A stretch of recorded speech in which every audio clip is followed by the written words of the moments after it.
Hey guys, the Common Man here. So today I've got in front of me a few different versions of the Spyderco Para 3. You can see these are the original, at least were the original G10 versions. This here is the Para 3 Lightweight. Again, these are all by Spyderco. So sometimes I need to remind myself that, people who come across my channel, who watch my videos, may actually not be super well versed in the knife I guess, knife hobby, knife collecting hobby.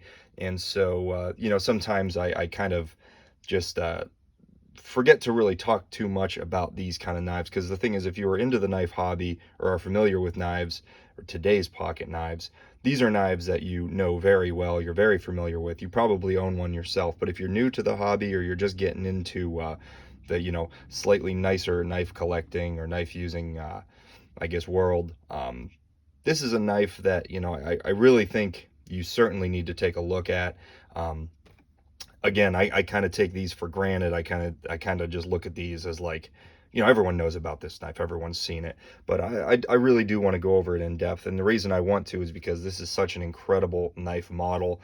It is, I think, a knife that everyone, if it's a price range that you're able to get into, I think this is a knife that everyone needs to try out, because it's an absolute home run in my opinion. So like I said, three versions of basically, the similar model. This one I'm going to pull out. We're not going to talk too much about this. I just wanted to include this because it is a part of the Para 3 line.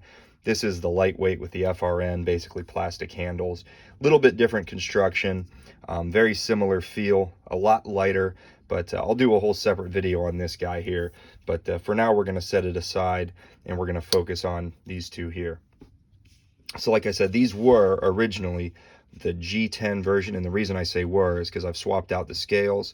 This has now got micarta. This is the RGT brown canvas micarta, and this one has got custom titanium scales. These are from Met & Boss. These are anodized, Star Wars anodized. I talk about this knife. I show this knife a lot, so anyone who knows my channel has seen this thing. You're probably sick of looking at it. I'm not, because I freaking love this knife. But anyway, so just to give you an idea there, obviously they do have different clips as well. This has got the MXG deep carry pocket clip. Excuse me. And this is the Lynch Northwest deep carry pocket clip. This is specifically for the Para 3. It's got the cutout for the lanyard hole, which is pretty cool. This one does not. MXG does make a specific clip that does cut out for that lanyard hole. This is not the one, but I kind of like the look of this one better. I do actually kind of prefer this clip, by the way. It doesn't have that kind of flat up at the end. This is a very, very good clip. It seems to hold in the pocket just a little bit better. Anyway, so like I said, originally these were G10, and I'm actually going to pull out the Spyderco Para 2, Paramilitary 2, which I'll do a review on as well, kind of for the same purpose. I think people need to take a look at this, especially if you're newer to the knife collecting hobby. But this is similar to what the original G10 was. These both, actually this one came in a tan G10, this one in a black, but you can see it's just this nice kind of orange peel textured, little bit sharper edges. But this is a very similar, this is the same material. This one, of course, is in purple. Very cool knife. And actually, we'll keep that out because we're going to do a couple of comparisons against this guy, because these are very, very similar knives. They're certainly related in a lot of ways. So the Spyderco Para 3. This is still, I would say, my favorite pocket knife ever, hands down. This, I think, is the ideal. I really do think this is almost the perfect EDC knife just for everyday carry. And then the fact that you can customize it with all the different scales, different hardware, get it in all the different blade materials. This is a knife that you can really customize and use for any occasion. You can use it for hard use, everyday carry. You can turn it into kind of a gentleman's carry depending on what different scales you put on there. But it's really incredible. This knife is in the S30V. This is kind of the older model when they were coming standard with S30V. Now I believe it's S45VN for just a little bit more. The going price on this guy when I bought it, I want to say, was about $140, I think. I bought it just a couple of years ago. Actually, now it might have been 4 years ago. And now the going price is right about $160, I believe. Spyderco, they do like to jack those prices up fairly often. It's not a ton more expensive, but you do just see those prices continue to climb. Inflation and all that, I kind of get it. S45VN now, a little bit better blade steel. Sure, I guess that justifies the price, but it's kind of a bummer when you see these knives just climb and climb and climb in price. And then when you talk about knives like the Spyderco Shaman, we're not even going to go there. That thing is so overpriced at this point, in my opinion. It's just absurd. But anyway, I still love the knife, but just it's very expensive now. But so this is the S35. I'm sorry, this is the S30V. It's got a full flat grind. You can see this blade shape is very unique. It's kind of like a I think a leaf shape, and it's got this nice continuous sweep, relatively low point in reference to the handle. Really, really good for just EDC tasks and cuts.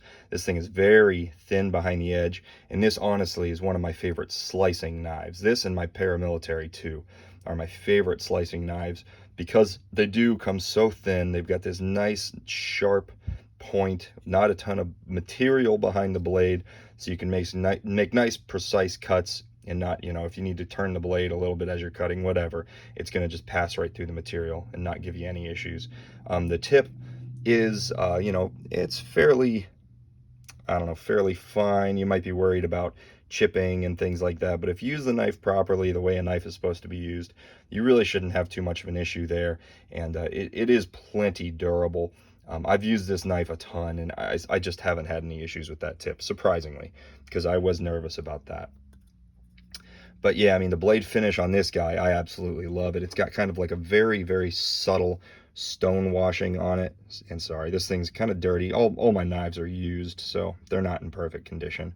But you can see that nice stone wash. This is one of my favorite finishes on all of my knives. It's just a very subtle stone wash, and it looks really, really good. You can see it's got, you know, the cool Spyderco logo, the Sal Glesser, I believe that is. Initials there, Golden Colorado, USA Earth, kind of funny. And then you can see Spyderco S30V. Blade shape is extremely, extremely nice. And then, you know, you've got this great choil, good jimping for the thumb here. The blade's kind of funny looking. If you're not used to this knife, or you're not used to Spydercos, this thing's going to be probably pretty ugly to you. But I promise you, when you get it in hand, it's gonna start growing on you, and that ugliness is gonna sort of fade away. And to me, honestly, I think this is actually one of the most beautiful knives I have, ironically, because it, in a way, I think it's beautiful, but in a way, I also think it's ugly. But you know, whatever. It's a purpose-built knife, and I think that is part of what makes it so beautiful. Moving back to the handle here, like I said, we've got the brown canvas micarta. I love these scales, and actually it did make the knife just a little bit lighter than the G10. This micarta is a little bit lighter than the G10, and you can tell when you pick it up. When I put these scales on, it definitely dropped the weight just a bit. But the ergonomics are just incredible on this knife. And you can hold back here. You've got plenty of room for your fingers. You can choke up on it, still plenty of room left. And you know, where your pointer finger and your thumb goes, it's just perfect. It just locks you in, extremely comfortable. Tons of control on the tip of that knife. You know, and whatever part of the blade you want to use, you've just got so much control here. And you know, those multiple grip locations are part of that reason here. You know, the original pocket clip, well, actually, let's see. We'll pull out this guy here just to give you an idea what the original pocket clip looked like. You can see it's just a stamped piece of steel, and I really don't care for these clips. I think Spyderco needs to update these clips and start providing these knives with a deep carry clip. I think it would just be super simple for them to do that. But this is the original clip that came on it, and you can see it's a pretty shallow carry. And you know, where it mounts on this knife, you'd have about that much knife, yeah, right about there, sticking out of your pocket, and that's not great. Plenty to grab onto, but I don't like that much knife sticking out. I like a nice deep carry, and this absolutely is, because now you've got, you know, that much knife sticking out of the pocket, which is not much at all. But you know, the clip location was fine. It wasn't a hot spot, anything like that. And that's another thing about this knife, is that hot spots are just not a thing. It's a very good grip. Everything's shaped well. Even the edges on the original G10, it was a little bit more rounded than on the paramilitary 2. This has got very square edges, just very, very slightly rounded over. This guy was rounded even a bit more, and you can see the micarta is actually pretty accurate to what the original G10 was, as far as that rounding and chamfering on those edges. So no hot spots, very comfortable in the hand. A little bit of a blocky feel just because it doesn't have like contoured scales. But you know, it's really great. And then this clip here, I would recommend this clip. It's the Lynch Northwest. It works great. And this also, there's also no hot spots with this clip either. And clip's about 25 bucks. It's pretty affordable. So I mean, overall, that's just awesome. Something that I wish they didn't do with the Para 3 is that lanyard hole, which in my opinion probably isn't really necessary. Most people I don't think are really into lanyards. I'm certainly not. I really wish they didn't put this above the clip location where you mount the clip, just because you know it makes it harder to have a nice deep carry. But again, you know, aftermarket companies do make clips that kind of solve that problem. You can see it comes up plenty high, and they make MXG makes a clip that comes up even higher than this one, so you really get this thing buried down in the pocket. So you know, kind of sucks on Spyderco's end, but again, manufacturers, aftermarket manufacturers are noticing that, and they're coming up with solutions for that, which is very cool. As far as aftermarket goes, you know, there's tons. This is a platform that people have been customizing for years, and there are just like limitless options for customizing. You know, there's all kinds of different scale options made by tons of different companies. Like I said, this is RGT. I've got Mettenboss scales. Yeah, I can't even go on. There's so many companies out there that make scales. Hardware as well. There's tons of options for hardware. There's, you know, different barrels for the lanyard hole. There's plugs for the lanyard hole if you want to put like a little logoed plug in there, or just to not have a hole there. There's that option. And then you've got all the different sprint runs and exclusive versions of this knife. You can do blade swaps with all the different materials, and this is a perfect example here of a sprint run. This was tan G10 with a 20 CV black DLC coated blade, and yeah, I mean, this is just a perfect example. This was a knife that actually was cheaper than the original Para 3. I think I paid 150 bucks for the black coated blade and tan G10, and that was just a steal. And you can find those, you know, different companies do. I know Knife Joy does exclusives. This was a DLT exclusive.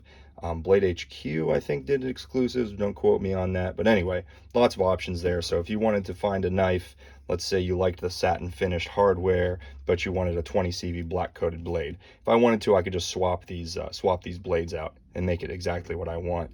And then this is just another example of the customizing. You can get these scales and the clip, MXG clip.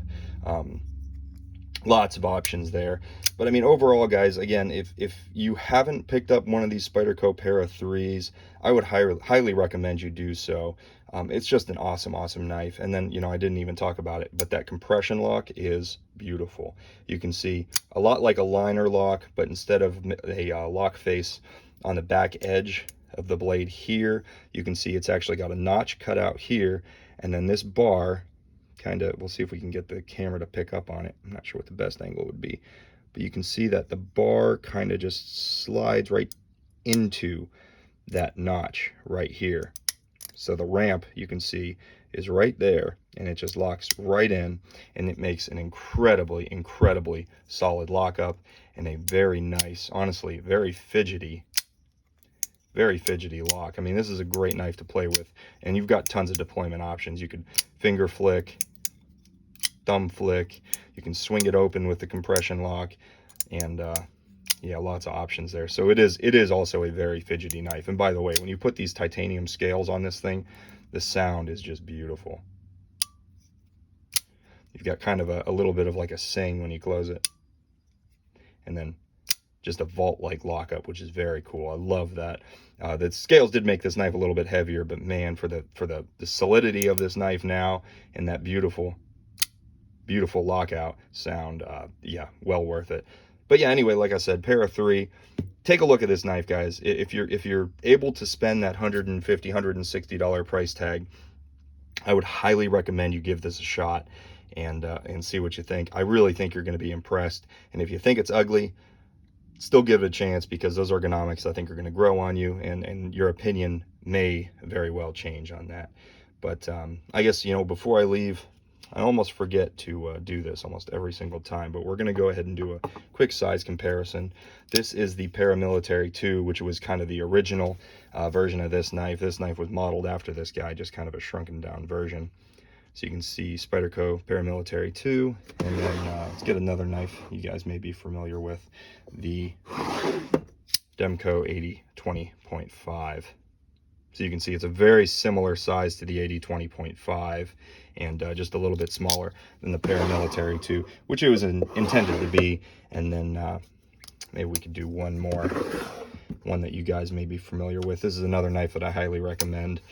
This is the Civivi Elementum, particularly the button lock Elementum. Very, very nice knife. You can see not too different in size. Elementum's just a little bit smaller, but they're both kind of that medium-sized carry, kind of, in my opinion, that just right size carry. But anyway, yeah, that's it, guys. That's pretty much all I wanted to go over. Again, just highly recommend it, and I hope you guys enjoyed. If you liked the video, please leave a like. Leave a comment. What do you guys think of this knife? Do you have any suggestions on customizing, anything like that? Yeah, let me know. I'd love to read through those. And if you want to see more of my content, guys, please consider subscribing. Thanks. Bye-bye.